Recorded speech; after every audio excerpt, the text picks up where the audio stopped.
viewers, welcome yet to another episode of FFH. FFH is Fans Football Home, the home of football fans in Cameroon.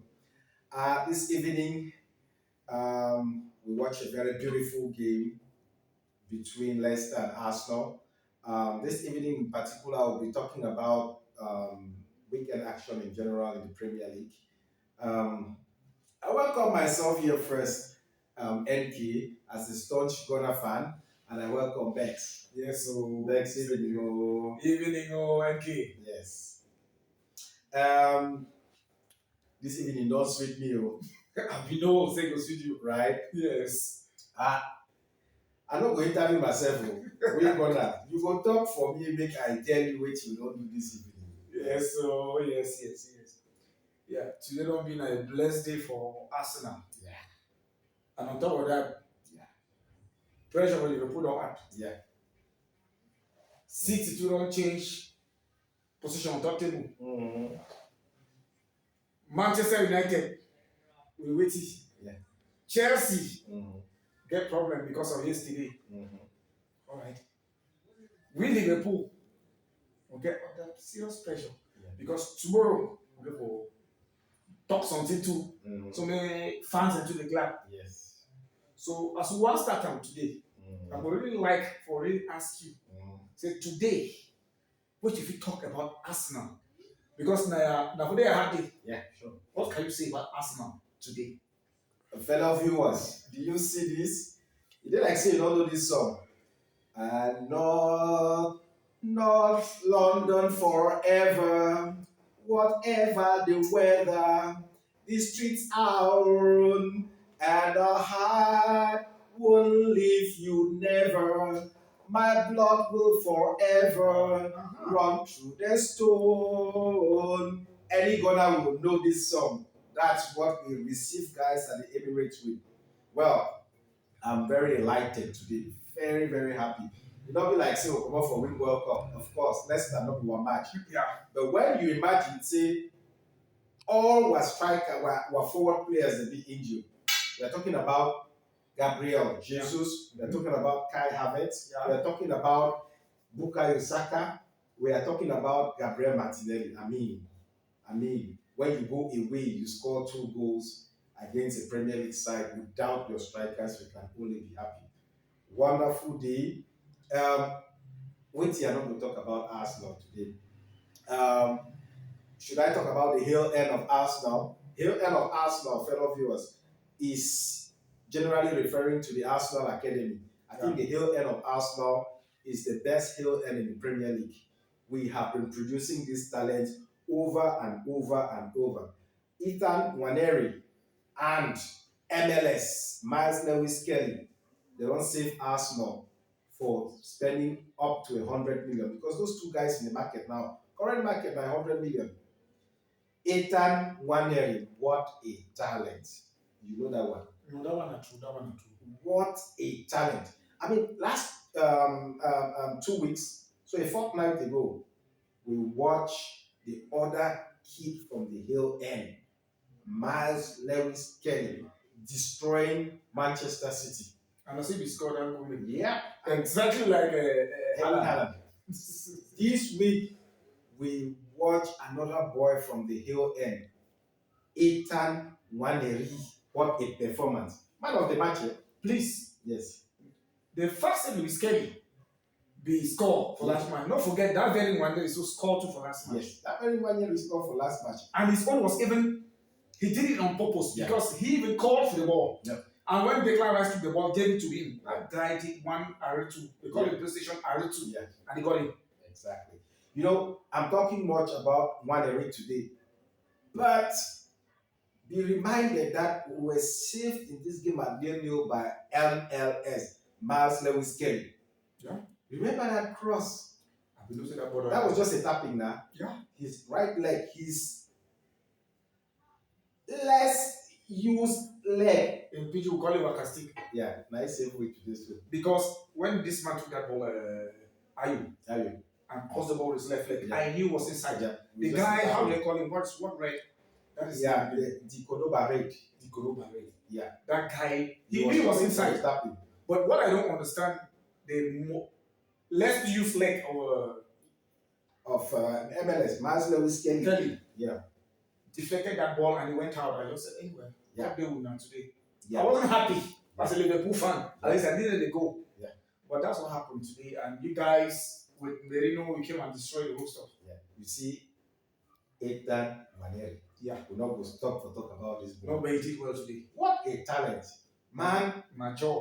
Look, when you look 17-year-old, there's one lousy British journalist, an ex-footballer, Jason Conti. He talked about Nwaneri 2 years ago, very disrespectfully. He said Arteta put Nwaneri against a game for Brentford because Arteta want just get a history, say he don't be the one for put the youngest player for field. Yeah. I mean, you see, when coach don't recognize talent, age not just number. True. Now, this is barely 2 years on. If you ask Jason Conti for talking, he not feel him up.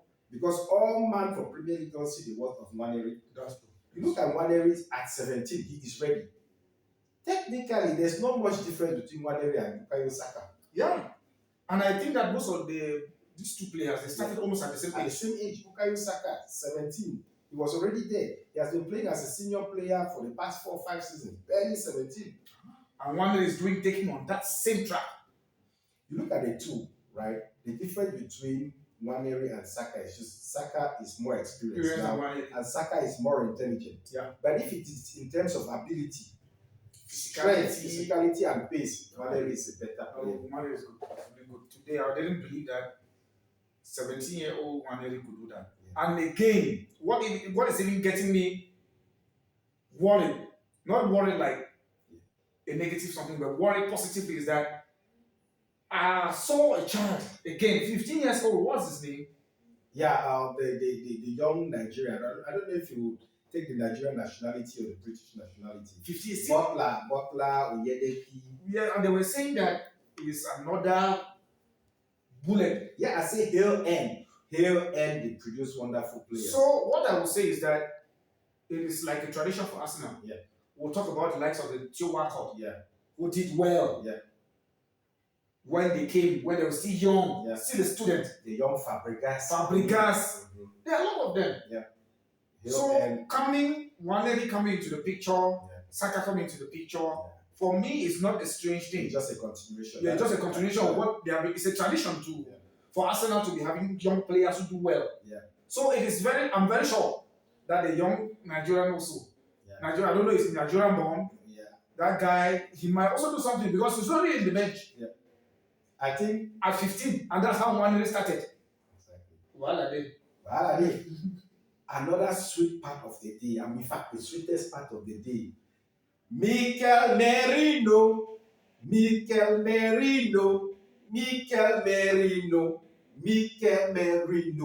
I think Mikel Merino, now a professional player for a very long time now, but I think he's been playing out of position.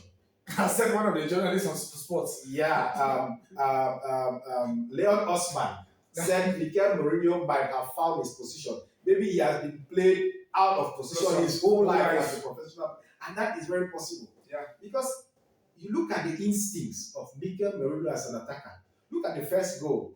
He was offside. He got in, put himself in a position to head that ball, and he did exactly like an attacker. Yeah, look at the header. What position? Good lift, well directed into the goal. You look at the second goal, just exactly where he was to put the ball. That's what a striker finish. I think this guy has been playing out of position his whole career. So suddenly we have found the striker we've always wanted. Yeah. I told you this thing last week. I said the injury of Kai Havertz might just be a blessing for Arsenal.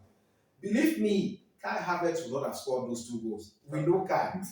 That header, he will do it with the shoulder and miss. He will not have that character and instinct because he's not a striker. The second goal to put that into the back of the net. And the left footer also. Yeah, left footer. Mikel Merino just made that to look very easy today, but it wasn't as easy as that. Actually, it looks very easy, but that was not actually what I was saying because where he had to put that ball, that's where he made it. Exactly. Sent the ball to both balls. Yes. First he's playing like that, I always think about the French guy. Olivier Giroud. Giroud Yeah. with the hair. That could be our Giroud Yes, for now. for now. Yeah, and then when I look again, the way Mané is playing, Yeah. I just imagine that if Saka has to Come back. I mean, Mané this way, Saka that way, definitely. and then I don't even want to talk about Trossard. Definitely. Trossard, Yeah. who is also there. Yeah. You know, something about the game today that people don't appreciate are those two assists. Trossard's ball to Merino for the second goal was just the perfect way to give that ball. You look at Maneri's assist to the first goal.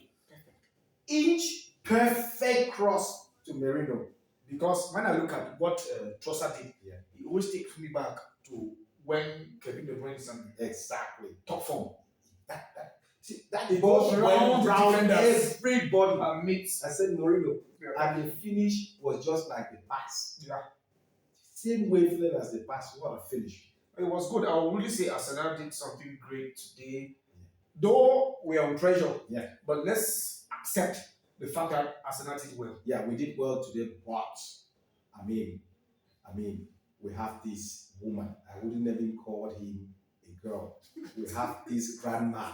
I don't know how on earth Arteta brought this guy to Arsenal. Sterling is useless. No, Sterling has been a good player. The Sterling, current Sterling. The current Sterling is not Sterling good. cannot go past a defender. Sterling cannot pass the ball. He cannot cross. He cannot score. Yeah. He cannot even score a penalty. This guy is Absolutely. Today I would say Sterling was really out of the game. Sterling was embarrassing. But at 30 years of age with that experience, I mean, he's been embarrassed by young Nwaneri. His display today was more than embarrassing. Of which he started also at that age when He he was is in the the one to encourage Nwaneri. How can Nwaneri be man of the match? Sterling, the opposite side of the game, is unbelievable. Yeah. But that's football. There are days you are on top form, there are days you are not on form. And I was going through some comments, and there was a lady who said something when we were watching the match, and she said, Merino is a converted. Yeah, Merino, in fact, is an inverted striker. Okay, inverted striker. Yeah. You see, fellow brothers, Arteta knew about this all the way long. That's why we didn't get a striker. You know how you invert your fullbacks? Yes. Merino is the 8 that has been inverted into a striker.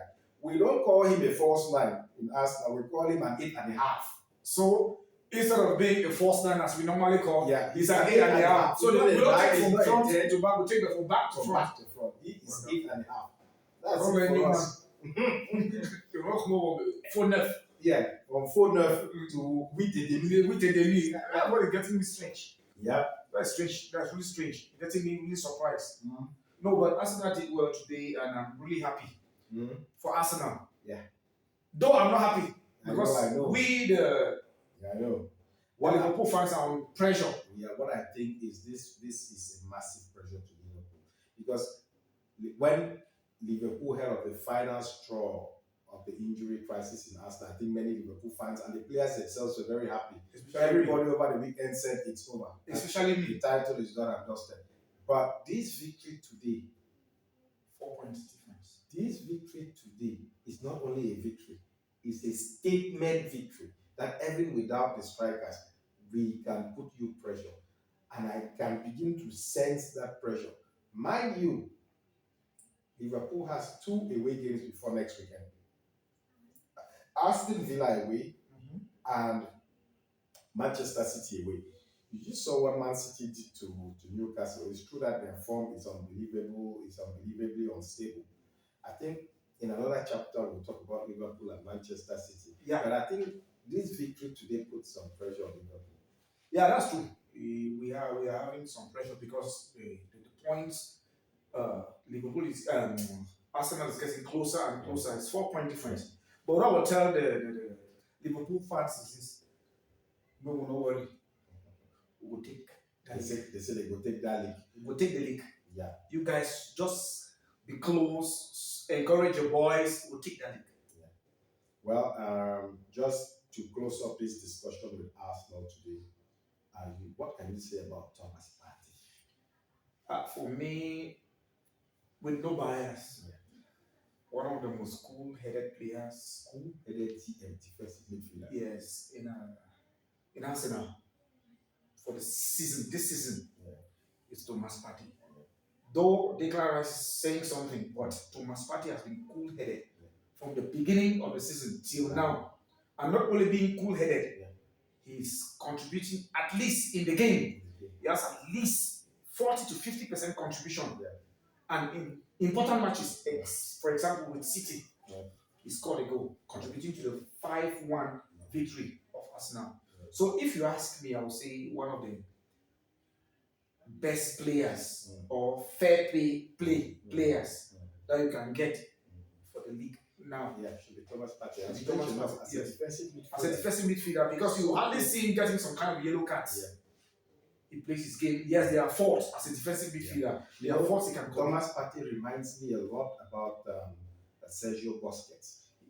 Very calm midfielder, very good in distribution, very confident about himself. And you hardly know that they are very, very important in the game, except when they are not there. My brother, when you see a Basque man or a Spanish man putting a black man consistently, you know he's very good. Yeah. So if you ask me, they have to give the best fair player or best player as of now, as the competition is going on. I think Thomas Partey merits that. Yeah. Just one word about Martin Odegaard. That boy is a genius. Odegaard is awesome because his absence when he had the injuries, we saw the difference. He has come back. We have seen the difference. You know, if we had strikers today, we would have been talking only about Odegaard today. He had some final third crazy balls he gave to Trossard, Sterling. Yeah. They couldn't convert. Yeah, I was just crying that, okay. Though I'm not happy that we are in the position where we are, but when you see a team that is doing well without strikers, Havertz is not there. Jesus is not there. Who again? Gabriel Martinelli. Martinelli. Those strikers are not there. So when you look at the team without a striker and Merino is scoring 2 goals today, it's not something that comes easily. I think one quality about Mikel Arteta that I've seen compared to other Premier League managers is, irrespective of the nature of the injury, you never hear him come out to cry, "Hey, we don't have this player injured." No. He just always looks for a way to win. Pep Guardiola will keep telling you, there's no Rodri. You can't have just one player out and you can't have results. Yeah, because Arsenal doesn't have 3 attackers. I was imagining today that imagine at this match, Gabriel Jesus was in the match. You know, he's a fighter. Just imagine he was there, and he knows about displacing himself between the defenders for them to give him a true pass. What would Trossard do? What will Odegaard personally do? Because Odegaard is very good at giving those true passes. Because when you see Odegaard with the true passes system that he has, he knows how to play. You think more of a Ozil. So they are just the same people, but in different bodies. The same style in different bodies. So if this man was there today, Gabriel Jesus, I think that he would have even scored about 2. We would not have been talking about Merino scoring 2. We are talking about 4 goals to 0. But as I always say, we'll wait.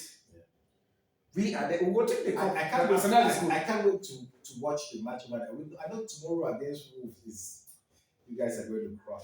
No, we are going to crush Wolves. But it doesn't stop. Yeah, because today we saw Ipswich with 10 men. Ipswich. Away to Villa. Giving Villa a result. It's crazy. Villa we know is in the Champions League. It's crazy. And I think Villa, they are qualified. They were among the first. Was among the first 8. So if Villa is among the first 8, and then Ipswich.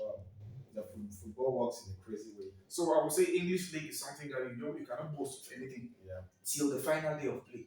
That's what I've come to understand. Well, fellow viewers, remember the name. Arsenal has got a new striker who is an 8.5. Mikel Merino, the invented striker. New things Arteta is bringing. Fellow viewers, with this, we'll come to the end of this edition. We thank you very much for giving us your time to watch this. Please, so many of you who are watching this, without liking and hitting the subscribe button. Remember to hit the like button and the subscribe button. Thank you very much.